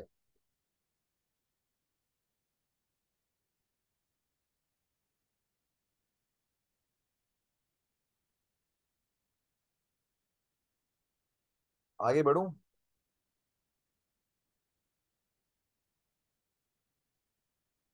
क्या मैं आगे बढ़ूं? ओके, मैं आगे बढ़ रहा हूँ। बेटा हमें अब बात करनी है, हमें अब बात करनी है जीन लिंकेज के हवाले से। You know what is mean by this linkage? ये लिंकेज क्या होता है? ये लिंकेज बच्चों होता क्या है? आओ देखो। भाई फर्ज करो, अगर आप जानते हैं कि ये हमारे पास क्रोमेटिड है, ठीक है, सेंट्रोमेयर है, और ये इसका एक क्रोमेटिड, ये इसका एक क्रोमेटिड, इन दोनों क्रोमेटिड्स का इस वाले सेंट्रोमेयर के साथ जुड़े रहना, इसको हम नाम देते हैं लिंकेज का। दो क्रोमेटिड्स का अपने सेंट्रोमेयर, अपने मिडिल के साथ जुड़े रहना, साथ रहना, इसको बेटा हम नाम देते हैं किसका? लिंकेज का। लेकिन लिंकेज खाली ये नहीं है, एक जीन का उसके अलील के साथ भी जुड़े रहना इज ऑल्सो लिंकेज। ठीक है, हत्ता के सिस्टर क्रोमैटिड्स का भी एक साथ जुड़े रहना इस लिंकेज। फर्ज करो, देखो ये रहा, मैं कह रहा हूँ ये एक क्रोमोसोम है, क्रोमैटिड, और ये इसकी बेटा आ गई सिस्टर क्रोमैटिड्स, ये दूसरा क्रोमोसोम है। Let me change the colour. ये दूसरा क्रोमोसोम है और ये बेटा उसकी आ गई सिस्टर क्रोमैटिड्स। याद रखना, एक बार बता रहा हूँ, एक बात सुन लो बच्चों, एक बात सुन लो क्या, जरा यहाँ पर देखो, यहाँ पर देखो, मैं कह रहा हूँ बेटा ये एक क्रोमोसोम है, ठीक है, और ये उसकी सिस्टर क्रोमैटिड, ये दूसरा क्रोमोसोम है और ये उसकी सिस्टर क्रोमैटिड। बच्चों याद रखना, crossing over, what is mean by this crossing over? Genetic material का एक्सचेंज हो जाना। क्रॉसिंग ओवर कभी भी सिस्टर क्रोमैटिड्स के बीच में नहीं होगी। क्रॉसिंग ओवर कभी भी सिस्टर क्रोमैटिड्स के बीच में नहीं होगी। सिस्टर क्रोमैटिड्स कभी भी इंफॉर्मेशन साथ शेयर नहीं करेंगी, बल्कि नॉन सिस्टर क्रोमैटिड्स के दरमियान हमेशा से क्रॉसिंग ओवर होती है, ये बात याद रख लो। नॉन सिस्टर क्रोमोसोम्स के अंदर, नॉन सिस्टर क्रोमैटिड्स के अंदर हमेशा क्रॉसिंग ओवर होती है, कभी भी सिस्टर क्रोमैटिड्स में क्रॉसिंग ओवर नहीं होती। ये एमसीक्यू का पॉइंट है। ठीक है, अच्छा आओ जरा देखो भाई, इंसानों के अंदर, अगर मैं इंसानों की बात करूं तो बेटा इंसानों के अंदर टोटल जीन कितने हैं? अगर मैं आपसे बात करूं सिंगल की, हैप्लॉइड की बात करूं, तो आप मुझे बताएंगे बेटा 23 हैं हैप्लॉइड के अंदर, जिनके जिसमें से बेटा, जिसमें से 22 आर ऑटोजोम्स, और एक कैसा है बेटा, एक हमारे पास है सेक्स क्रोमोसोम। ठीक है, एक को हम नाम दे रहे होते हैं, ये क्या है बेटा? ये सेक्स क्रोमोसोम है, इसको हम एक्स क्रोमोसोम का नाम भी दे रहे होते हैं। अच्छा, अब जरा एक बात जान लो, ऑटोसोम्स के अंदर यानी कि ऐसे तमाम तर डीएनए, ऐसे तमाम तर क्रोमोसोम्स के जो बॉडी की रिप्रोडक्शन में, यानी कि आगे पास होने में, समझो वो नहीं है, करामत नहीं है, लेकिन एक कैसा है, एक हमारे पास सेक्स क्रोमोसोम है कि इसका काम है बेटा कि वो गैमीट्स के अंदर होता है। ठीक है, आप जरा सुनो, ऑटोसोम से मुंसलिक बीमारियां याद कर लो, ये आपसे एमसीक्यू में बार बार वो पूछेंगे। ऑटोसोम में खासकर क्रोमोसोम नंबर 11 की, क्रोमोसोम क्रोमोसोम नंबर 11 की बीमारी तरह याद कर लो बेटा, याद रखो। पहली बीमारी है सिकल सेल एनीमिया। दूसरी है बच्चों ल्यूकीमिया। तीसरी है बच्चों एल्बिनिज्म। सिर्फ नाम याद कर लेना कि कौन सी बीमारी ऑटोजोमल है, कौन सी बीमारी एक्स लिंक्ड है। ठीक है, अच्छा अब एक्स लिंक कौन कौन सी याद कर लो बेटा, तीन नाम इससे भी याद कर लो, कौन कौन से? पहले सुनो, कलर ब्लाइंडनेस।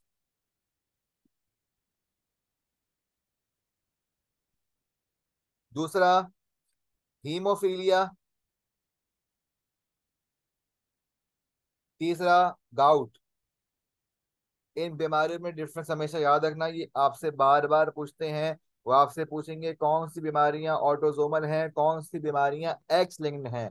तो ऑटोसोमल बेटा तीन है, सिकल सेल एनीमिया है, ल्यूकीमिया है, अल्बिनिज्म है, और सेक्स लिंक कौन सी बेटा? कलर ब्लाइंडनेस है, हीमोफीलिया है और गाउट है। ठीक है, यहाँ तक आप सब बच्चे मेरे साथ हैं। अगर मैं आपसे इस एक्स लिंक क्रोमोसोम के हवाले से बात करूं, मैं आपसे यानी कि मैं आपसे बात करने जा रहा हूं सेक्स लिंकेज के हवाले से।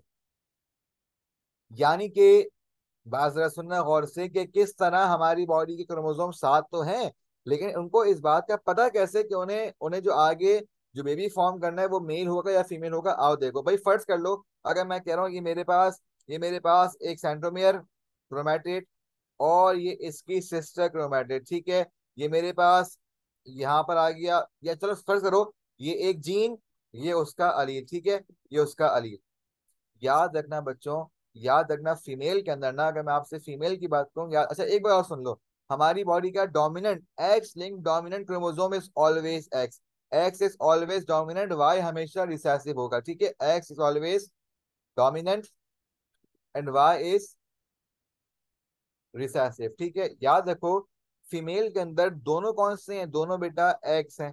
ठीक है, अगर दोनों एक्स साथ मिल जाएं, दोनों एक्स में बेटा लिंकेज हो जाए, फर्स्ट तो अगर मैं कहूँ भाई इसका जीन एच है कैपिटल एच, इसका अलील स्मॉल एच, ये लोकस आ गया। अगर दोनों एक्स साथ मिल जाएं, अगर दोनों एक्स साथ मिल जाएं तो याद रखना फीमेल फॉर्म होगी। ठीक है, फीमेल बॉडी फॉर्म होगी। जबकि अगर ये एक्स है, अगर ये एक्स है और इसके एक्स के ना बेटा इसके अलील के ऊपर, अगर इसके अलील के ऊपर मैं कह रहा हूं कि यहाँ पे बेटा SRY जीन आ जाए, SRY जीन आ जाए, तो याद रखना इसके ऊपर एक्स कभी भी आके अटैच नहीं होगा, बल्कि इसको हम बोलेंगे रिसेसिव है और ये वाई बन जाएगा। फिर सुनो बात, तो मैंने कहा अगर एक्स दोनों एक्स आके साथ मिल गए तो फीमेल फॉर्म होगी। लेकिन अगर अगर ये एक्स है और इसके दूसरे क्रोमोसोम के ऊपर अगर SRY जीन आ गया ना, अगर SRY जीन आके अटैच हो गया, तो वो दूसरे वाले एक्स को साथ मिलने नहीं देगा, बल्कि वो उसको रिसेसिव कर देगा और वो उसको वाई बना देगा। अगर वाई आगे लग गया तो याद रखो बेटा वो मेल फॉर्म होगा, फीमेल फॉर्म नहीं होगी। तो याद रखो, अगर वो आपसे पूछ लें सेक्स डिटरमाइनिंग जीन कौन सा है, अगर वो आपसे पूछ लें सेक्स डिटरमाइनिंग जीन कौन सा है, आप बोलेंगे SRY जीन। ठीक है, आप क्या बोलेंगे बच्चों, आप बोलेंगे SRY जीन। ठीक है यहाँ तक क्या बच्चे मेरे साथ हैं?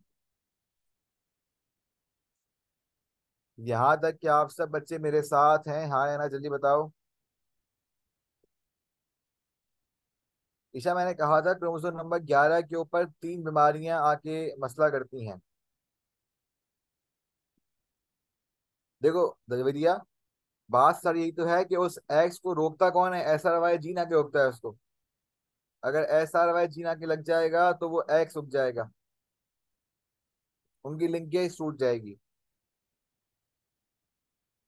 क्या यहाँ तक सब बच्चे मेरे साथ, जल्दी बताइएगा। महानूर, रजा, खुशी, खदीजा, इकबाल और जवाद बताइए।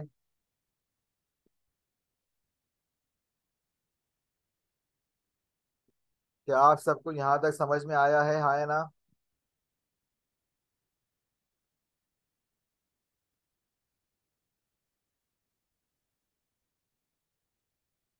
Wait a minute.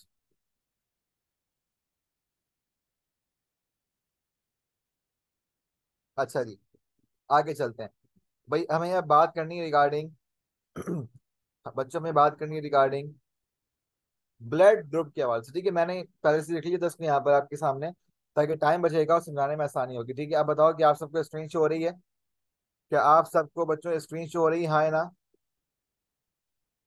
क्या आप सबको स्क्रीन शो हो रही है? अच्छा बच्चों, याद रखो हमने हमेशा ये बात पढ़ी है कि अगर ये एक अलील है, सॉरी ये एक जीन है, तो उसके साथ उसका एक अलील था। अगर मैं आपसे कहूं कि अगर दो से ज्यादा अलील आ जाएं, तो हम इसको नाम देंगे मल्टीपल अलील का, इसको हम नाम दे रहे होंगे। याद रखो, blood grouping is the example of multiple allele. Blood grouping is the example of multiple allele, ये बात याद रखना, ये MCQ पॉइंट ऑफ व्यू से वो इंपॉर्टेंट बात है। Blood grouping is the example of multiple allele, क्यों? क्योंकि इसके अंदर दो से ज्यादा अलील शामिल हैं। इसके अंदर दो से ज्यादा बेटा अलील शामिल हैं। और एक बार याद रख लो कि ब्लड ग्रुपिंग के लिए, अरे एक मिनट, स्क्रीन बढ़ गई होगी मेरे ख्याल में।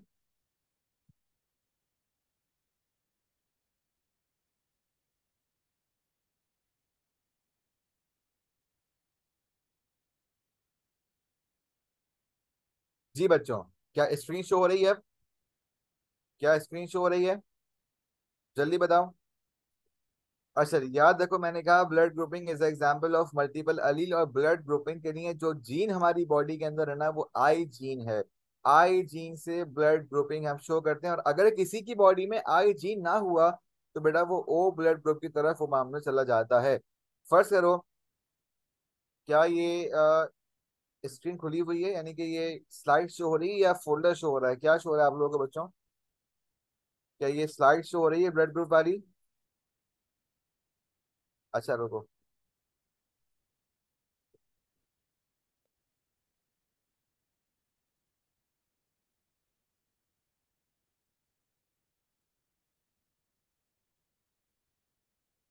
अब बताओ। अब शो हुआ बेटा, फोल्डर शो हुआ, अब सॉरी अब साइड शो हो गई। ओके आओ देखो। आओ देखो, याद रखो ब्लड ग्रुपिंग के हवाले से बच्चों, आई जीन वो जीन है कि जिसपे कि जिसकी बेस पे हम ये बात शो कर रहे होते हैं कि कौन सा ब्लड ग्रुप है, कौन सा ब्लड ग्रुप नहीं है। फर्ज करो, अगर ये आपकी बॉडी का बेटा एक नॉर्मल आरबीसी है ना, तो आरबीसी के ऊपर आके एंटीजन लग रहे होते हैं, याद है हमने बात की थी एंटीजन के हवाले से। और जिस जिस टाइप का एंटीजन लगेगा उसी टाइप का ब्लड ग्रुप होगा। फॉर एग्जाम्पल अगर मेरी बॉडी के अंदर, चले फॉर एग्जाम्पल अगर आपकी बॉडी के अंदर ए एंटीजन लगा हुआ होगा आरबीसी के ऊपर, तो आपका ब्लड ग्रुप ए होगा। अगर आपकी बॉडी के आरबीसी के अंदर, अगर आपकी बॉडी के आरबीसी के अंदर बी एंटीजन आके लग जाएंगे तो आपका ब्लड ग्रुप बी होगा। बेटा अजान के बाद बात करते हैं।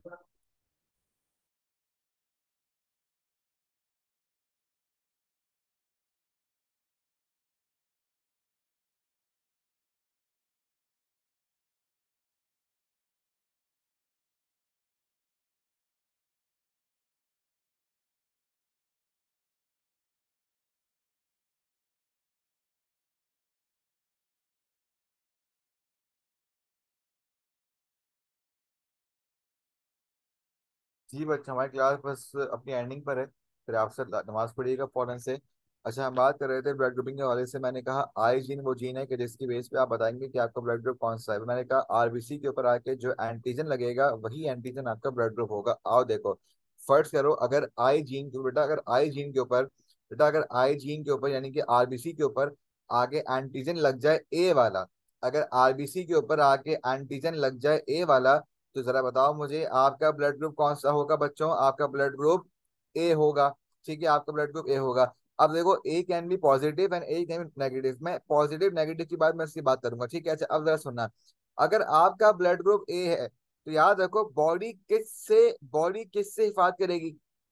फर्ज करो, मैं कह रहा हूँ भाई, अगर एक बॉयज हॉस्टल है, ठीक है, तो जाहिर है बॉयज हॉस्टल में किससे हम करेंगे हिफाजत कि भाई यहाँ पर कोई गर्ल ना आ जाए। अगर कोई गर्ल हॉस्टल है तो हम कहेंगे बेटा यहाँ पे कोई बॉयज ना आ जाए। अगर बॉडी का ब्लड ग्रुप ए है तो बॉडी इस बात को मेक श्योर करेगी कि यहाँ पर कोई बी ना आ जाए, इसीलिए बॉडी बी ब्लड ग्रुप के लिए एंटीबॉडी फॉर्म कर लेगी, यानी कि बी से प्रोटेक्शन करेगी, क्योंकि वो ए है ना, ए है इसलिए वो बी से क्या करेगी, प्रोटेक्शन करेगी अपनी। ठीक है, अच्छा अब देखो, अब जीनोटाइप बेटा क्या, कैपिटल ए पॉसिबल भी है और कैपिटल ए और स्मॉल आई भी पॉसिबल है। ए इज डोमिनेंट, यही वजह है कि अगर एक ए भी आ जाएगा तो ब्लड ग्रुप आपका खाली ए हो जाएगा। क्या ये बात आपको क्लियर है यहाँ तक? क्या ब्लड ग्रुप ए आपको क्लियर है, हाँ या ना जल्दी बताओ। क्या ब्लड ग्रुप ए आपको क्लियर है बेटा, हाँ या जल्दी बताओ।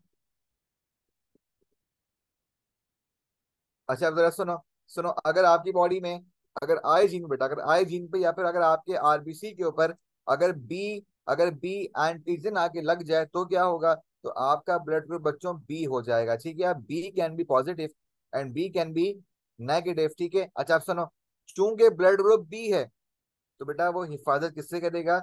वो ए से आपकी हिफाजत करेगा, प्रोटेक्शन करेगा, इसीलिए एंटी बॉडी किसके लिए बनेगी? तो याद रखो एंटीबॉडी ए के लिए बन रही होगी। ऐसा ही है बच्चों। अच्छा आगे देखो, अगर आपके बेटा आई जीन, अगर आपके आई जीन पे ए एंटीजन भी आ जाए और बी एंटीजन भी आ जाए तो क्या होगा? तो बेटा आपका ब्लड ग्रुप हो जाएगा ए बी ब्लड ग्रुप, और it can be positive and it can be negative. ठीक है, अच्छा सर बताओ, एंटीजन ए भी है बी भी है, तो अब देखो हॉस्टल में दोनों है ना, तो बेटा वो आपकी प्रोटेक्शन किससे करेगा? इसीलिए ब्लड ग्रुप ए बी के अंदर बेटा कोई भी एंटीबॉडी मौजूद नहीं है, क्योंकि उसको हिफाजत की जरूरत ही नहीं है। देखो ए भी है बी भी है, अब वो किससे हिफाजत करेगा बेचारा। इसीलिए दोनों दोनों के होने की वजह से एंटीबॉडी कोई नहीं होती ब्लड ग्रुप ए बी के अंदर। और ब्लड ग्रुप ए बी, चूंकि ये इसके अंदर कोई एंटीबॉडी नहीं है, इसकी बॉडी में कोई एलर्जिक रिएक्शन नहीं होगा, इसीलिए हम इसे नाम देते हैं यूनिवर्सल रेसिपिएंट, यूनिवर्सल एक्सेप्टर। आप इसे कोई भी ब्लड ग्रुप लगा दीजिए, आप इसे ब्लड ग्रुप ए लगा दें, बी लगा दें, कोई मसला ही नहीं। क्यों? क्योंकि उसकी बॉडी में एंटीबॉडीज ही नहीं है। अगर एंटीबॉडी होती तो वो नए आने वाले ब्लड के खिलाफ लड़ती मारती ना। लेकिन ए बी के पास चूंकि ए एंटीजन भी है, बी एंटीजन भी है, और तो बेटा इसलिए उसकी बॉडी में कोई एंटीबॉडी नहीं है। और जब एंटीबॉडी नहीं है तो एलर्जिक रिएक्शन का सवाल ही नहीं है। इसलिए इसलिए बेटा ब्लड ग्रुप ए बी को हम यूनिवर्सल एक्सेप्टर का नाम दे रहे होते हैं। ठीक है। अच्छा जी, आओ जरा बात करते हैं ओ ब्लड ग्रुप की। बेटा अगर आई जीन ही ना हो, अगर आई जीन डोमिनेंट ही ना हो, यानी कि स्मॉल आई अगर रिसेसिव वाले अपने आप को ले आए, होमोजाइगस रिसेसिव आ जाए, तो याद रखो ब्लड ग्रुप बेटा हमारे पास कैसा होगा? ब्लड ग्रुप ओ होगा। It can be positive, it can be negative, मैं बात आई करूंगा आपसे। अच्छा देखो, अब इसके पास ना ही एंटीजन ए है ना ही एंटीजन बी है, इसीलिए इन दोनों से हिफाजत होगी। अब कहीं बॉडी में ए ना आ जाए, कहीं बॉडी में बी ना आ जाए, इसीलिए इन दोनों से क्या होगी? बॉडी की प्रोटेक्शन होगी। और जब बॉडी की प्रोटेक्शन होगी तो बेटा याद रखो ओ ब्लड ग्रुप के अंदर हमारे पास एंटीबॉडी ए भी है, एंटीबॉडी बी भी है। तो बेटा इसीलिए चूंकि इसके पास एंटीजन नहीं है, यही वजह है कि हम ओ ब्लड ग्रुप को यूनिवर्सल डोनर का नाम देते हैं। A B negative and O negative, they are universal donor. ये बात याद रखना। ये एमसीक्यू पॉइंट ऑफ व्यू से अहम बात है क्या कि A B negative and O negative they are universal donor. क्या ब्लड ग्रुपिंग आपकी समझ में आ गई? हाँ या ना जल्दी बताओ। क्या ब्लड ग्रुपिंग क्लियर है बच्चों? हाँ या ना जल्दी बताओ। सब बच्चे बताएं क्या ब्लड ग्रुपिंग यहाँ तक क्लियर है? क्या ब्लड ग्रुपिंग बेटा क्लियर है? हाँ या ना सब बताइए।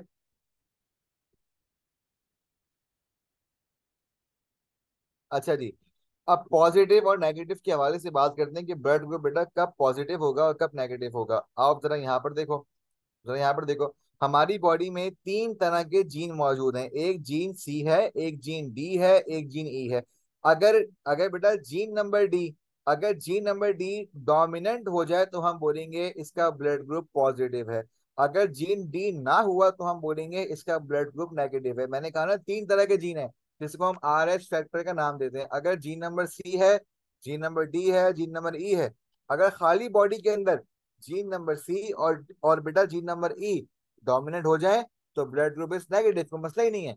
लेकिन अगर अगर ब्लड ग्रुप बेटा अगर ब्लड ग्रुप के अंदर अगर ब्लड के अंदर आर एच फैक्टर का जीन नंबर डी आ जाए और जीन नंबर डी अपने आप को डोमिनेट कर ले, अब आया वो होमोजाइगस हो, आया वो हेटेरोजाइगस हो, कुछ भी हो, अगर खाली डी आ गया ना तो आपका ब्लड ग्रुप कैसा है? आपका ब्लड ग्रुप पॉजिटिव है। ठीक है। तो याद रखो आर एच फैक्टर वहां से ये पूछेंगे कि ब्लड ग्रुप पॉजिटिव किसकी बाइस होता है, किसकी बाइस होता है, आप बोलेंगे कि बेटा कौन से जीन? डी जीन के बाइस ब्लड ग्रुप पॉजिटिव होता है। और ब्लड ग्रुप नेगेटिव किसके बाइस हो रहा है? या तो डी जीन ना हो या खाली सी जीन हो जाए और ई जीन हो जाए। ठीक है। यहाँ तक सब बच्चे मेरे साथ हैं? सब बच्चे मेरे साथ हैं बच्चों? हाँ या ना जल्दी बताओ। यहाँ तक बात क्लियर है? देखो, मैंने कहा बॉडी के अंदर तीन जीन है, सी है, डी है, ई है। अगर खाली सी और ई हो, डी ना हो, तो ब्लड ग्रुप इज नेगेटिव। अगर डी जीन आ जाए तो ब्लड ग्रुप इज पॉजिटिव। ठीक है। अब देखो आया वो, देखो मैंने कहा ना वो यहाँ वो या तो इस फॉर्म में हो, इस फॉर्म में हो, इस फॉर्म में हो, कोई मसला ही नहीं है। अगर खाली डी भी आ जाए ना तो आपका ब्लड ग्रुप पॉजिटिव हो जाएगा। अच्छा जी, बच्चों याद रखो हमारे पास एक बीमारी है, उसका नाम क्या है? उसका नाम बेटा है हीमोफीलिया। हीमोफीलिया को हम तोड़े होते हैं तीन हिस्सों में, hemophilia A, hemophilia B, hemophilia C. ये बहुत ही ज्यादा अच्छा एमसीक्यू आपसे बार बार पूछते हैं क्या कि हीमोफीलिया ए कितने परसेंट लोगों में कॉमन है। तो याद रखो सबसे ज्यादा बेटा पेशेंट्स को हीमोफीलिया ए हो रहा होता है। अच्छा याद रखो हीमोफीलिया एक ऐसी बीमारी है कि जिसके अंदर ब्लड क्लॉट फॉर्म नहीं कर पा रहा होता। ठीक है। जब खून निकलता है तो वो बहुत तेजी से बह जाता है, ब्लड कभी भी खून को रोक नहीं पा रहा होता। ठीक है। कोगुलेंट फैक्टर बॉडी के अंदर खत्म हो जाते हैं। ठीक है। और जरा सुनो, हीमोफीलिया ए 80% कॉमन है, हेमोफीलिया बी 20% कॉमन है, हेमोफीलिया बी सबसे कम होता है।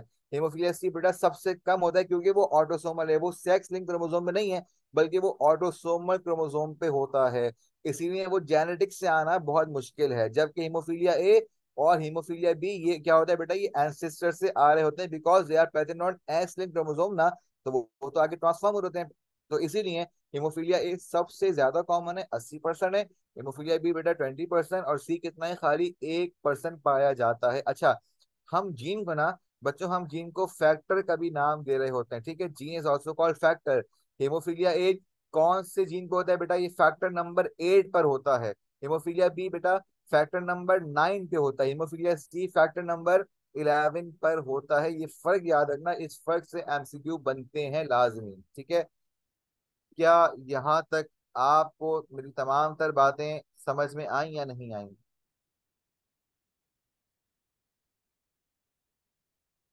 क्या यहाँ तक इस चैप्टर की तमाम तर बातें आपको समझ में आई या नहीं आई? पूरी हमने कोशिश की कि इस चैप्टर को आपके लिए आसान करें, और इस चैप्टर के जो पॉइंट्स हैं वो बहुत आसान करके आपके सामने पेश करें।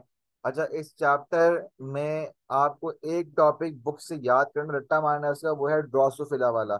उसमें कोई मुश्किल बात नहीं, खाली आपको उसे याद करना है, और कुछ उसमें नंबर्स हैं वो नंबर्स आपको उसमें याद करना है, ठीक है। अच्छा, एक बात सुनो, मैं पेडिग्री की प्रैक्टिस मैं करवाऊंगा आपको, मैं आपको तमाम का चीज़ों को मैं फिंगर टिप्स पे आपको दूंगा। अब जो हमारा सिलसिला स्टार्ट हो रहा है वो हो रहा है प्रैक्टिस वाला। अब हमें बे इंतहा प्रैक्टिस करनी है। मैं पेडिग्री जितने भी क्वेश्चंस हैं इस चैप्टर के, एमसीक्यू बेस्ड क्वेश्चन, मैं आपको इंशाल्लाह आपकी फिंगर टिप्स पे मैं याद करवाऊंगा, आपको प्रैक्टिस करवाऊंगा। अब से तमाम तर क्लासेस हमारी प्रैक्टिस बेस्ड होंगी और यहाँ पर आपका कोर्स का सिलसिला तमाम हुआ। यकीन जानिए ये इख्तिताम नहीं है, बल्कि ये शुरुआत है एक बहुत अच्छे सफर की। ये शुरुआत है आपके मेडिकल की जर्नी की, इंशाल्लाह, ठीक है। ठीक है बच्चों, चलें यहाँ तक आज की बात को रखते हैं। उम्मीद करता हूँ कि आपको सारी बातें समझ में आई होंगी। सब बच्चे नमाज पढ़ें, और नमाज के बाद जिसने एसेस किया है क्लास, वो ग्रुप पे सेंड करते। ठीक है बच्चों, चलें, अल्लाह हाफिज।